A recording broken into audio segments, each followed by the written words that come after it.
Even as we talk about all these questions, remember, we are going to discuss what self-quarantine is. Because you may wonder, what is self-quarantine? Well, this morning I'll be having a discussion with one lady who has chosen to go on self-quarantine. Not because she is experiencing the signs and symptoms, but because she is choosing to go on self-quarantine. One person joining us all the way from Pennsylvania, she is called Margie. We'll be linking up with her in a bit so that she can tell us why she chose to go for self-quarantine. All right, so Margie, if you can hear me, good morning. Good morning. All right, how are you? I'm good. All right, so you chose to go for self-quarantine. Why did you choose to go that direction? When this happened, I was back in Kenya, in Allentown, Pennsylvania, and it is just a responsibility that, came onto me, because when we arrived at the airport, we were told we need to take a responsible decision. And when I came, I need to stay home 14 days. Nobody forced me. I just came home and I had to stay. I reported to my job and I told them I'll be home for 14 days. That is what they say, the incubation period, to make sure that I'm not carrying anything viral. And so they, as they were giving you the, those information as you were getting, so that you can be able to make sure that you don't spread the virus. How was it for you? How has it been for you? Coping up with, the information that is outside there. There is stigmatization. So many people are fearful of the coronavirus. How is it for you? Coping up during this whole period of self-quarantine. I feel like I am safe at home, because we watch the news and see what is going on out there. I believe I'm better off being in the house. Nobody has forced me, but I just feel like, I'm safer being at home. And also just to make sure that I am okay. All right, and as you are at home, in terms of acquisition of the necessary, things that you need for, day-to-day activities, do you, leave the house, to go buy food stuff or other requirements that you need?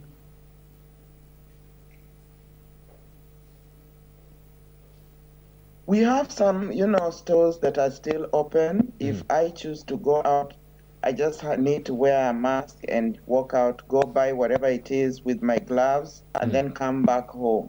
Do we have people But who are... you find that... Yes. Sorry, you find that the stores that are open, there is sanitization all over the place.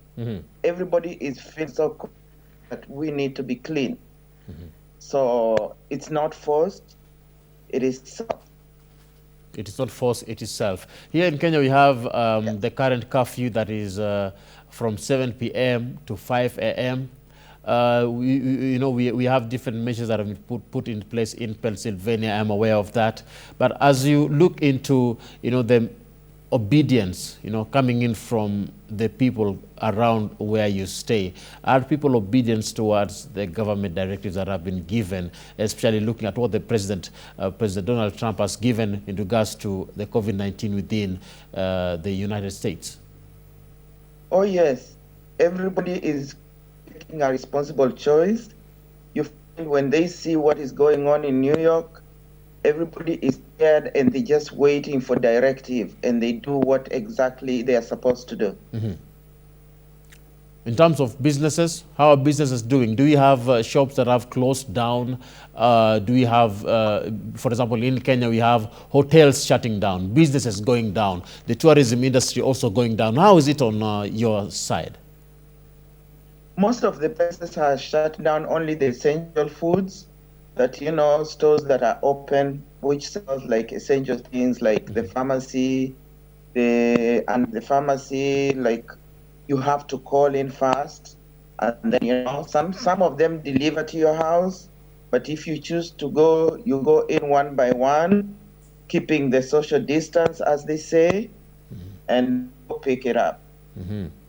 And in terms of religion, we have cases of pastors or priests here in Kenya who have been having, well, meetings, religious meetings. How is it from your side? Do you have religious leaders who are hosting or having religious meetings, people praying, because some believe that the coronavirus is a disease brought by the devil? Is it the same on your end? No, not really. What they're doing is they up the pastors instead of what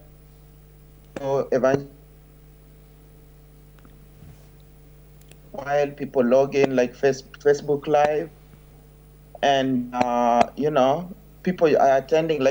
I came like a week ago. I've been here like 7 days now.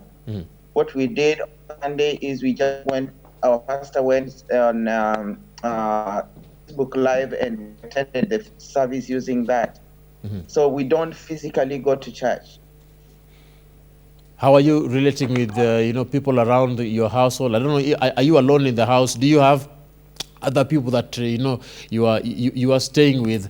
And how is it relating with each other? Considering the stigmatization that is out there. People are fearful of the coronavirus. If someone coughs, they say you must have been having the virus. Maybe fortunately for me, I only live with my husband, so we're just the two of us in the house.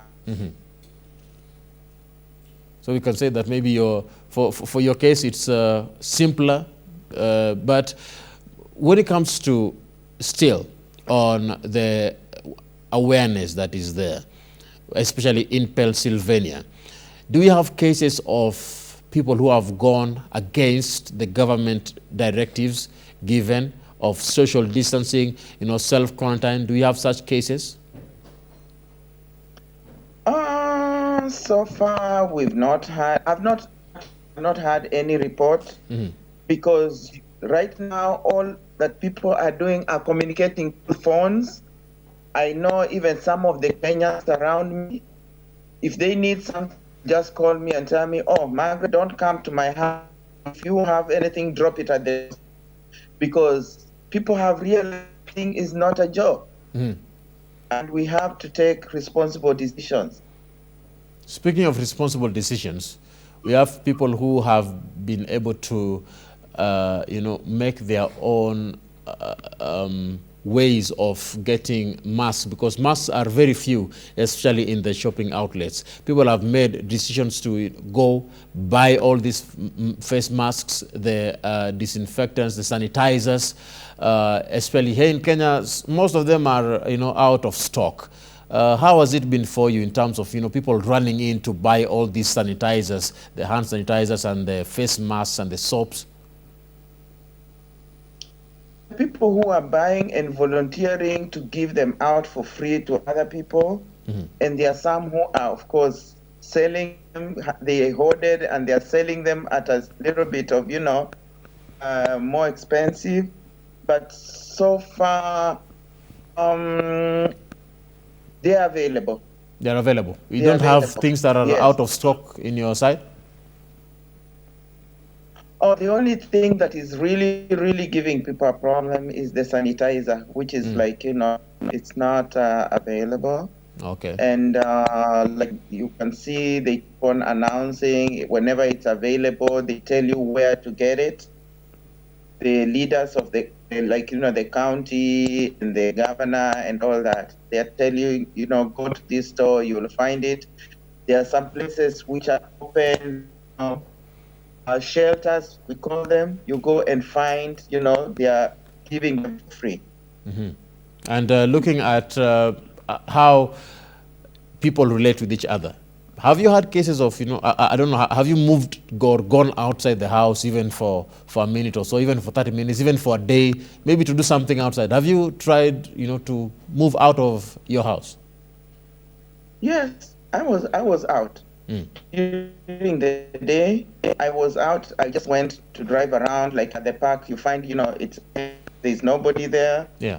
But, some of the places where you found crowds, like, the gym, supermarket, like when they open supermarkets, you find that they are trying to limit the number of people, like 10 people at once. You go in 10 people at once, you sanitize, you find all the carts are sanitized, move around, buy whatever it is, and then you before they come in. So most of the places are open and things are working as normal. Only that, like non-essential activities are the ones that shut down. In terms of transportation, how is it that moving in from one place or from point A to point B? How is the transport sector doing, because we have people who, want to go do their businesses. They want to go to their offices. They want to go to their workplaces. Is movement restricted, especially during the day, or is it challenging to some? No. Those who use public transport are the ones who might have a challenge, but in most cases, people here drive. Yes. Now, as we bring this to a close, I would like to find out from you, what do you think about the initiatives that have been put in place by the government, both from where you are, the government of the United States, and also comparing that with where you come from, that is here in Kenya, within our government here. Do you think that the measures put in place can be able to curb the COVID-19 cases and reduce the number of cases that we are experiencing so far, in your view? Yes, at this time, I think it is very, very important for self-isolate and keep, the social distancing, because you find that thing is not a joke. And it is very important for people to obey when they're told it's curfew time. Let them please obey, because this thing is not choosing skin color or, whoever it is. But it is important that we follow the guidelines so that we are able to curb it. That is all I can tell my Kenyan brothers and sisters. Please obey. When you go home to your house. And please wash your hands, sanitize, and keep clean. Thank you very much. That is Margie coming in from, speaking to us live from Pennsylvania in the United States of America. She says that things are moving on smoothly. She has chosen to self-quarantine and isolate herself from others, just in a move to make sure that she is safe, protected from contracting the coronavirus, and is safe also, from other things that might put her in harm or put others in harm. Businesses are still, facing challenges also within the United States. She says that at the same time, we have challenges experienced in the transport sector, but most people use the private means. So, Doreen, that is live from Pennsylvania. I don't know what you say about that thing. People are choosing to self-quarantine.